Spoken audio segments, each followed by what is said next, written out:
Hi అండి, 1 year baby కోసం top with skirt ఎలా కుట్టాలో చూద్దాం. ఫస్ట్ టాప్ పార్ట్ని ఎలా స్టిచ్ చేసుకోవాలో చూద్దాం. ఇక్కడ చూపించిన విధంగా 2 పీసెస్ని తీసుకోవాలి. మిడిల్కి ఫోల్డ్ చేసుకున్నప్పుడు అప్పుడు 4 ఫోల్డ్ అవుతుందండి. ఫోల్డింగ్ ఉన్న సైడ్ నుంచి మార్క్ చేసుకోవాలి. టాప్ లెంత్ కోసము 9 ఇంచెస్ తీసుకున్నానండి. తర్వాత షోల్డర్ కోసం 3.5 ఇంచెస్ దగ్గర మార్క్ చేసుకోవాలి. ఇక్కడ నేను ఎలా అయితే మార్క్ చేస్తున్నానో అలా మార్క్ చేసుకోవాలి. ఆర్మ్ హోల్ కోసం కూడా 3.5 ఇంచెస్ దగ్గర స్ట్రైట్ లైన్ డ్రా చేసుకుంటున్నానండి. ఎల్ షేప్లో డ్రా చేసుకోవాలి. డ్రా చేసిన తర్వాత ఇక్కడ చూపించిన విధంగా కొంచెం కర్వ్ వచ్చేలాగా డ్రా చేసుకోవాలి. తర్వాత నెక్ విడ్త్ కోసం 2 ఇంచెస్ దగ్గర మార్క్ చేస్తున్నాను. తర్వాత నెక్ డీప్ కోసం 3.5 ఇంచెస్ దగ్గర మార్క్ చేస్తున్నాను. కింద సైడ్ కూడా 2 ఇంచెస్ దగ్గర మార్క్ చేసుకోవాలి. తర్వాత ఒక బాక్స్ లాగా అది డ్రా చేసుకొని రౌండ్ నెక్ కోసం రౌండ్గా డ్రా చేసుకోవాలి. ఫ్రంట్ బ్యాక్ ఒకటే లెంత్ పెడుతున్నానండి. రౌండ్ నెక్ కోసం ఈ విధంగా డ్రా చేసుకోవాలి. తర్వాత చెస్ట్ సైజ్ కోసం 6 ఇంచెస్ తీసుకున్నాను. 6 ఇంచెస్ దగ్గర మార్క్ చేసుకోవాలి. 1 ఇంచ్ ఎక్స్ట్రా కుట్ల కోసం యాడ్ చేసుకోవాలి. మెజర్మెంట్ ఎంత ఉంటుందో దానికి 4th పార్ట్ తీసుకోవాలండి. కింద నడుం సైజు కోసం 5.5 ఇంచెస్ దగ్గర మార్క్ చేసుకోవాలి. 1 ఇంచ్ ఎక్స్ట్రా కుట్ల కోసం యాడ్ చేసుకోవాలి. ఇక్కడ డ్రా చేసుకున్న తర్వాత ఆర్మ్ హోల్ దగ్గర నుంచి కింద నడుం వరకు స్ట్రైట్గా లైన్ డ్రా చేసుకోవాలి. ఇక్కడ ఎలా అయితే డ్రా చేస్తున్నానో ఆ విధంగా డ్రా చేసుకోవాలి. డ్రా చేసిన తర్వాత neck, arm whole sides cut చేసుకోవాలి. ఈ విధంగా కట్ చేసుకోవాలి. ఇప్పుడు ఫ్రంట్ పార్ట్ని పక్కకు తీసి పెట్టుకొని బ్యాక్ పార్ట్ని మళ్ళీ పెట్టుకోవాలి. ఫోల్డ్ చేసి మళ్ళీ పెట్టుకోవాలి. తర్వాత నెక్ కింద హుక్ కోసం లైన్ డ్రా చేసుకోవాలి. 2 ఇంచెస్ దగ్గర మార్క్ చేసుకొని ఇక్కడ చూపించిన విధంగా లైన్ డ్రా చేసుకోవాలి. ఓపెన్ చేసుకొని ఆ మిడిల్ లైన్ని డ్రా చేసుకున్న విధంగా కట్ చేసుకోవాలి. ఈ విధంగా కట్ చేసుకోవాలి. ఇప్పుడు లైనింగ్ కోసం సేమ్ క్లాత్ని తీసుకున్నానండి. ఇక్కడ చూపించిన విధంగా పెట్టుకొని ఫ్రంట్ పార్ట్ని, బ్యాక్ పార్ట్ని ఇక్కడ ఎలా అయితే పెడుతున్నానో అలా పెట్టుకొని same as it is mark చేసుకొని కట్ చేసుకోవాలి. Front part, back part same neck, arm whole దగ్గర డ్రా చేసుకొని కట్ చేసుకోవాలి. కట్ చేశానండి. కట్ చేసిన తర్వాత ఇప్పుడు ఫ్రంట్ పార్ట్ పైన మెయిన్ ఫ్యాబ్రిక్ని ఆపోజిట్ సైడ్లో పెట్టుకోవాలి. పెట్టుకున్న తర్వాత నెక్ చుట్టూ కుట్టుకోవాలి. తర్వాత ఆర్మ్ హోల్ దగ్గర కూడా కుట్టుకోవాలి. తర్వాత బ్యాక్ పార్ట్ పైన కూడా మెయిన్ ఫ్యాబ్రిక్ని ఆపోజిట్ సైడ్లో పెట్టుకొని నెక్ చుట్టూ హుక్ కోసం లైన్ కట్ చేసుకున్నాం కదండి, అక్కడ ఆర్మ్ హోల్ దగ్గర కుట్టుకోవాలి. కుట్టానండి. కుట్టిన తర్వాత చిన్నగా కట్ చేసుకోవాలి. నెక్ చుట్టూ చిన్నగా కట్ చేసుకోవాలి. అప్పుడు టర్న్ చేసేటప్పుడు నీట్గా వస్తుంది. ఫినిషింగ్ నీట్గా ఉంటుందండి. కుట్టింది కట్ అవ్వకుండా జాగ్రత్తగా కట్ చేసుకోవాలి. కట్ చేసిన తర్వాత ఫ్రంట్ సైడ్కి టర్న్ చేసుకోవాలి. టర్న్ చేసిన తర్వాత ఇలా ఉంటుందండి. ఇప్పుడు బ్యాక్ పార్ట్లో కూడా నెక్ దగ్గర చిన్నగా కట్ చేసుకోవాలి. ఆర్మ్ హోల్ దగ్గర కూడా కట్ చేసుకొని ఫ్రంట్ సైడ్కి టర్న్ చేసుకోవాలండి. టర్న్ చేశాను. తర్వాత ఫ్రంట్ పార్ట్లో, బ్యాక్ పార్ట్లో పైన మళ్ళీ స్టిచ్ చేయాలి.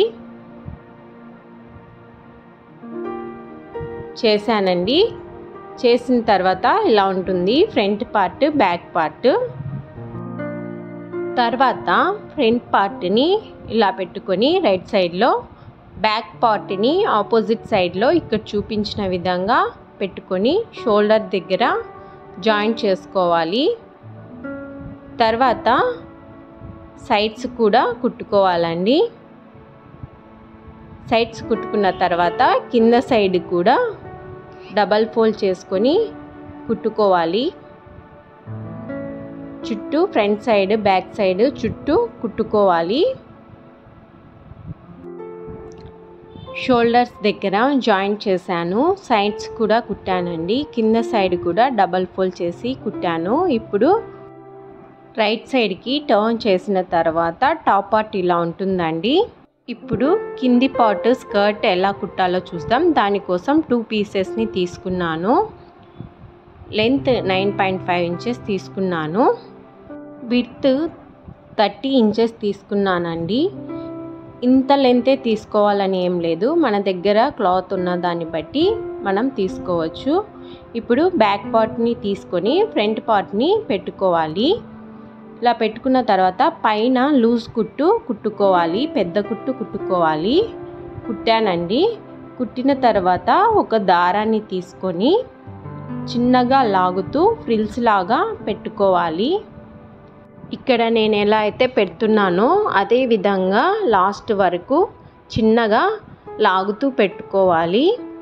గట్టిగా లాగకూడదండి, దారం తెగిపోతుంది.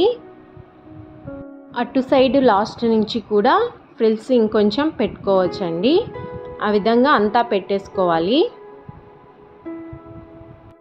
పెట్టిన తర్వాత ఇలా ఉంటుందండి. అదే విధంగా బ్యాక్ పార్ట్ కూడా ఫ్రిల్స్ లాగా పెట్టుకోవాలి. ఇప్పుడు ఫ్రంట్ పార్ట్ని పెట్టుకోవాలి. ఫ్రంట్ పార్ట్లో బెల్ట్ జాయింట్ చేయడానికి కోసం క్లాత్ని తీసుకున్నాను. 4 ఇంచెస్ తీసుకున్నాను. విడ్త్ 10 ఇంచెస్ తీసుకున్నాను. అదేవిధంగా బ్యాక్ పార్ట్ కోసం కూడా ఇంకొక పీస్ తీసుకోవాలి. ఇక్కడ చూపించిన విధంగా పెట్టుకొని పైన జాయింట్ చేసుకోవాలి బెల్ట్ని. అదేవిధంగా బ్యాక్ పార్ట్లో కూడా బెల్ట్ కోసం పైన ఇక్కడ చూపించిన విధంగా పెట్టుకొని నడుము దగ్గర జాయింట్ చేసుకోవాలి. జాయింట్ చేశానండి.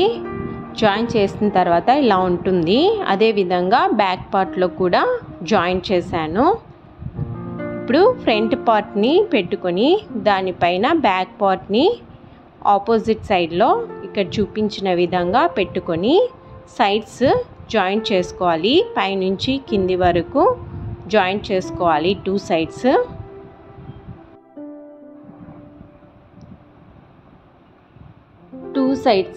జాయింట్ చేశానండి.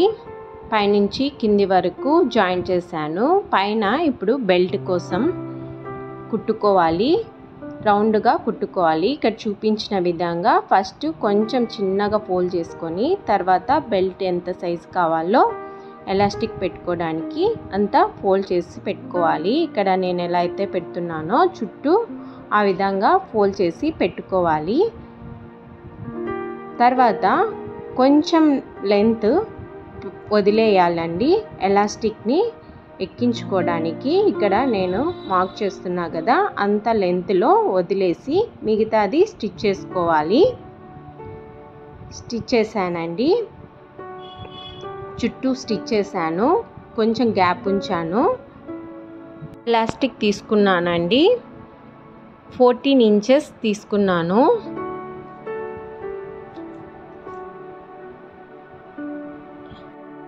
ఇప్పుడు ఒక సేఫ్టీ పిన్ తీసుకొని ఇక్కడ నేను ఎలా అయితే పెడుతున్నానో ఒక సైడ్ పిన్ పెట్టేసుకొని ఎక్కడైతే గ్యాప్ పెట్టుకున్నామో అక్కడ దగ్గర నుంచి మనం లోపలికి ఎలాస్టిక్ని పెట్టుకోవాలి. ఒక సైడ్ నుంచి ఇంకొక సైడ్కి వచ్చేంత వరకు ఎలాస్టిక్ని ఎక్కించుకోవాలి. అలా ఎక్కించుకున్న తర్వాత ఎలాస్టిక్ని కుట్టుకోవాలి. ఇక్కడ చూపించిన విధంగా 2 జాయింట్ చేసి కుట్టుకోవాలి. చివర్లో కుట్టుకున్న తర్వాత ఆ ఎలాస్టిక్ని లోపలికి పెట్టేసుకొని కనిపించకుండా ఆ ఓపెన్ పెట్టుకున్న దాన్ని క్లోజ్ చేసుకోవాలి. అలాగే కింద సైడ్ కూడా డబల్ ఫోల్డ్ చేసుకొని ఇక్కడ చూపించిన విధంగా చుట్టూ కుట్టుకోవాలి. పైన గ్యాప్ దగ్గర ఎలాస్టిక్ దగ్గర క్లోజ్ చేశానండి. ఎలాస్టిక్ మిడిల్లో కూడా ఒక స్టిచ్ వేసుకున్నప్పుడు స్ట్రిప్గా కదలకుండా ఉంటుంది. కింద కూడా డబల్ ఫోల్డ్ చేసి కుట్టాను. రైట్ సైడ్కి టర్న్ చేసిన తర్వాత స్కర్ట్ ఇలా ఉంటుందండి. టాప్ కూడా కుట్టాం కదా, దానికి లుక్ కోసం ఫ్యాబ్రిక్ బౌని కుట్టాను. ఇక్కడ చూపించిన విధంగా పెట్టుకొని స్టిచ్ చేసుకోవాలి. ఫ్యాబ్రిక్ బౌ ఎలా స్టిచ్ చేయాలి అనేది ఇంకొక వీడియో ఉందండి ఛానల్లో, కావాలంటే అది చూడండి. డ్రెస్ రెడీ అయిందండి.